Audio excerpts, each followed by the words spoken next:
Hello, everyone, and welcome to another Attuned In. Today, we'll be talking to Chris Gandy, Senior Customer Manager at Dow. Chris, it's great to have you here. Before we get started, why don't you share a little bit about yourself and your background? Yes, absolutely. Thanks, Nestor, for the opportunity. I am from Kalamazoo, Michigan. I went to Michigan State University, graduated with a BS in mechanical engineering. Through my 14 years at Dow, I started as a technical service and development engineer for 5 years. Then I later moved on to sales, where I spent 5 years, followed by 3 years in marketing, and spent the last year in sales as a senior customer manager here based in Houston. So, Chris, why don't we talk a little bit about, how we felt fitting into Dow as a, early or younger engineer. If you can spend some time talking about how that felt and type of, what made the difference for you to really feel like you belonged.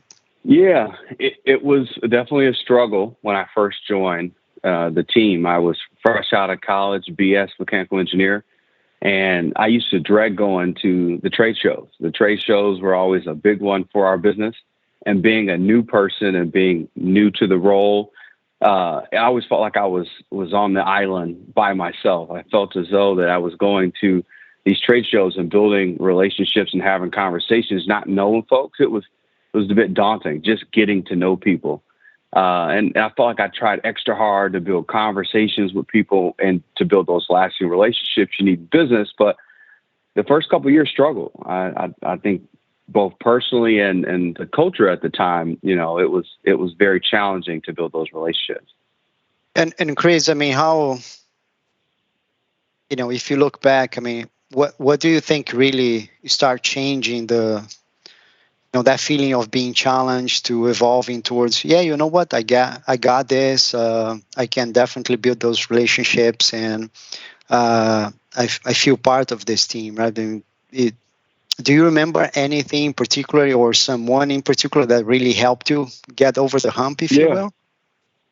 No, for sure. I remember one time walking through the office. I think it was shortly after a weekend, and my beard was a little long, so I didn't take the time to be as crisp as normal.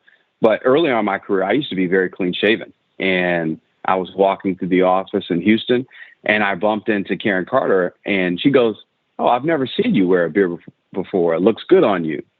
And I said, "Oh yeah, I typically shave it on Mondays." And she's like, "Do you wear it often?" I was like, "Yeah, I do." And my wife actually hates that I shave my face. So after some confidence from Karen to be my true authentic self, I started to feel more comfortable wearing the beard, my natural look. So I thought when I joined the sales organization after being in technical that, you had to look the part. And the part of it was clean shaven, and a lot of my colleagues, clean shaven, blue sports coat, blue shirt, white shirt. And I just looked the part. I thought I needed to fit the part to at least show people that I was worthy of the role, worthy of the responsibility, and to build trust. So I very much tried to look the part, but I feel like after some coaching, and, it may have been light at the time, but it was really someone that said, hey, in a leadership position, to say, Chris, you can wear your beard, you can be comfortable, you can be yourself. So I think that added, just a little nudge from Karen at the time helped. And it went a long way. And I think slowly but surely with her support and mentors, really leaning into me to say, hey, you got it. You're confident. Continue to bring that attitude and mentality to the role. And I think those things really helped me blossom as I continue to grow in the career.